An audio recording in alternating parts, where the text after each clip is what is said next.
Hey guys, hope you're having a beautiful day today. So I'm back for another video, and I wanted to talk about XRP. And some of you are still on the fence. You're like, I know XRP is cool and all, but it's in a low. So like, I just need a little more information to make the jump. I just need a little more so I could actually hit the trigger and finally buy a couple XRP. So I decided to make this video, and I know what you're probably thinking. You're like, what in the world is this? It's a chart that has a bunch of things. It looks horrible. It looks like a mess, and it does look like a mess. But look at this up here. It says cross-border claims, all sectors. This was created by the Bank of International Settlements, and this is what the cross-border payment looks like nowadays. It looks like a total mess. Look at this. This is from Japan to the US. Look at this here. This is from China to France. This is from France to, I don't know what GB might be, but maybe Great Britain. It's crazy. This is what it looks like here. So, should I invest in XRP? I'm going to give you some information that's going to make you finally make that choice. I'm not going to make that choice for you. I'm just going to give you the information. Before I begin, please hit that like and subscribe button. It's going to really help grow my channel. Now, first thing is a big disclaimer. I am not a financial advisor. Everything you hear is my opinion and my thoughts. All right. So the first thing you got to look at is the technology, right? XRP, and I think everybody knows this. Even people that love Bitcoin, they know that XRP dominates in all different aspects. And I'm going to show you that here. XRP, the best digital asset for global payments. This is from the Ripple website. A very cool website to look at if you guys are interested. I'm gonna go down here where it shows very well transaction speed. Look at Bitcoin. It takes 3,600 seconds or more to settle transactions compared to XRP that only takes 4 seconds. So that's only one aspect of the technology, right? Let's look a little bit more into it. Scalability. Bitcoin takes in about 3 to 6 transactions per second. XRP takes in 1,500 transactions per second, and it could be scaled even more than that. It could take up to 65,000. I see an article that said it could take up to 90,000, right? So it's very scalable, you could say. And there's more and more cost. Oh man, don't even bring up cost. Cost is super cheap. It's crazy. Look at the transaction fee in dollars. It's a drop in it's nothing basically. So like I said, technology of XRP is just incredible. It has the best speed, almost no cost, and it could scale very well. Another thing we want to take a look at is the news. What's going on in the news regarding everything in the crypto space? Well, they just took out that the new OCC head is a previous Ripple executive. And we know that Ripple uses XRP. Ripple does not own XRP. XRP is totally separate, right? It's a currency, digital currency. They haven't said in the US, but many countries have said already. Japan, UK already said it's not a security. It's a currency, so yeah. But the new OCC head is a previous Ripple executive. And look at a statement that he made. I'm going to click here. And let's go here to the statement that he made in 2015. It's very interesting. He said, "Our global payment system is badly outdated. I think innovation in payments can help make the financial system safer, reduce cost, and improve access and efficiency for consumers and businesses alike." That was back in 2015, right? That's something that he mentioned from my understanding reading this article. So yeah, is he gonna bring a lot of changes, positive changes to the crypto space? Maybe bring some regulations? Definitely. And what do you think is gonna be behind all of that? If he wants to make payments safer, faster, more efficient, I don't know. In my opinion, I think it's going to be XRP. I think that's what he's referring to. Especially if he worked at Ripple before, then he knows exactly what XRP is and the technology behind it and what it could do and why it was made, right? Another thing you want to take a look at is the new SEC pick, right? Let's take a look over here at Wikipedia. No, Wikipedia doesn't have the best reputation, but here's a list of members from the Securities and Exchange Commission. Now, it's interesting to note that members of the US, the SEC basically, are appointed by the President of the United States, right? So you got Roosevelt, all the appointments he made, Truman, Eisenhower, Kennedy, etc. And if you go all the way down, you're gonna see Biden, right? He was the one who won the presidency. And who did he pick? Gary Gensler. Now, if we go back to the document, let's look at a little more info about this person, Gary Gensler. I'm gonna click here. This is from the MIT This is MIT website basically. Gary Gensler. It says here that he's a professor of practice, global economics, and management. But look at his about page. Experience, he says Gary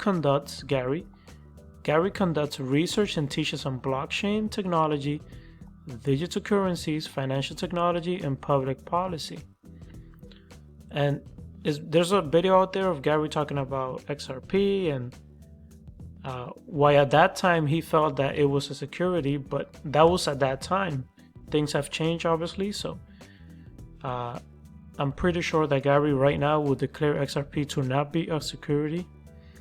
And there's a lot of, I think, information out there to back that up. But focusing on this, all right, we got an OCC head that's pro-crypto.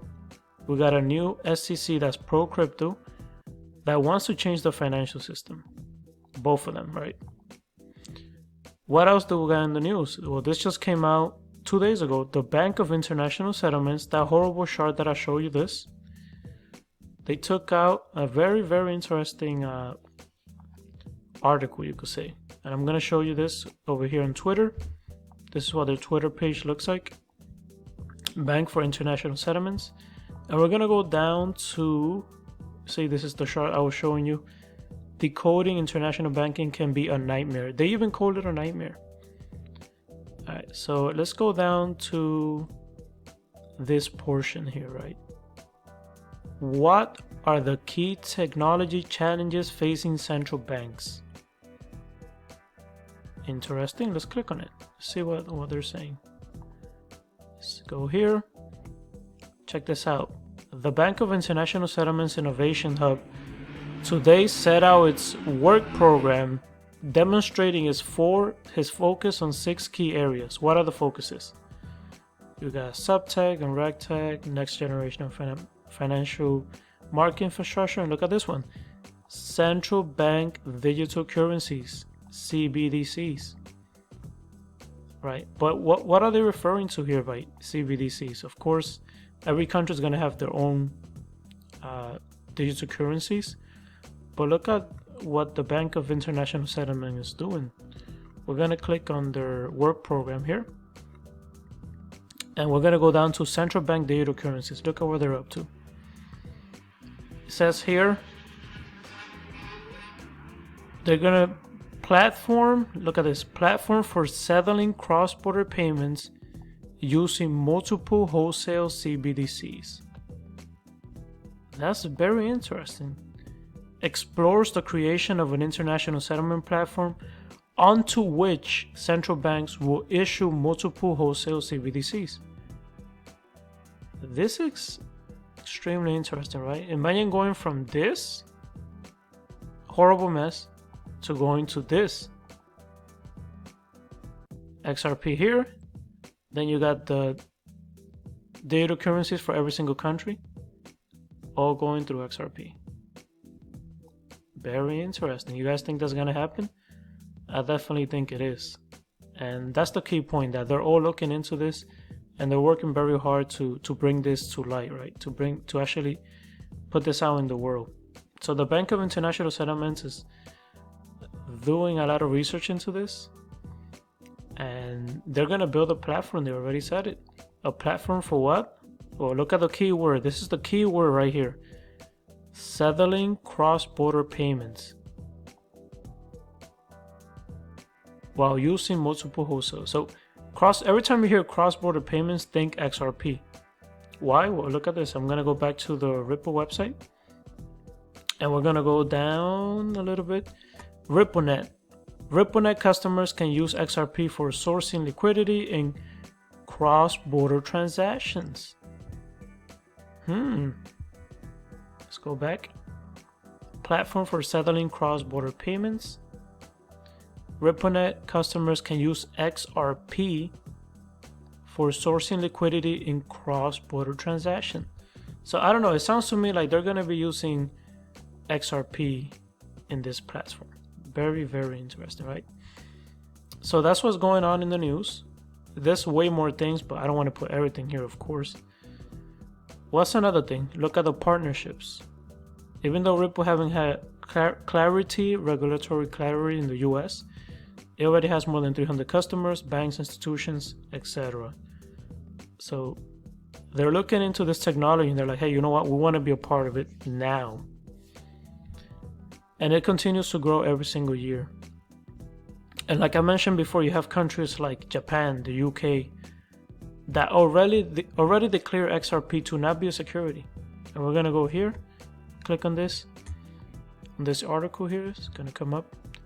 The UK Treasury classifies XRP as non-security asset. Non-security asset. So this is only one. Japan also did it. You have other countries that have done it as well. Do you think the US is going to be left behind? I'll let you answer that question. I'm not going to answer it for you. But if this convinced you to finally go and buy a little XRP, it's a little more difficult to buy now because of the lawsuit going on. Many exchanges closed the door. You cannot trade XRP anymore, but there is a couple, and one of them is Uphold. You could go to Uphold, and they are still selling XRP. So if you're interested, go to Uphold, and you could buy some XRP there. I hope you guys like this content. If you do, please give a like, share, and please subscribe. And let me know in the comment section if you agree, if you disagree, if you're planning to buy XRP. If even after watching this video you still don't want to buy XRP, let me know in the comment section below. Alright guys, thank you so much for watching. Stay safe out there. Peace. I agree with you. I think there are too many. There are around 3,000 different digital assets that trade on a daily basis now. I think, anytime there's a new market, there's a lot of people that run into that market and try to show that they can solve a problem, they can deliver a customer need. I have said publicly before that I think 99% of all crypto probably goes to zero.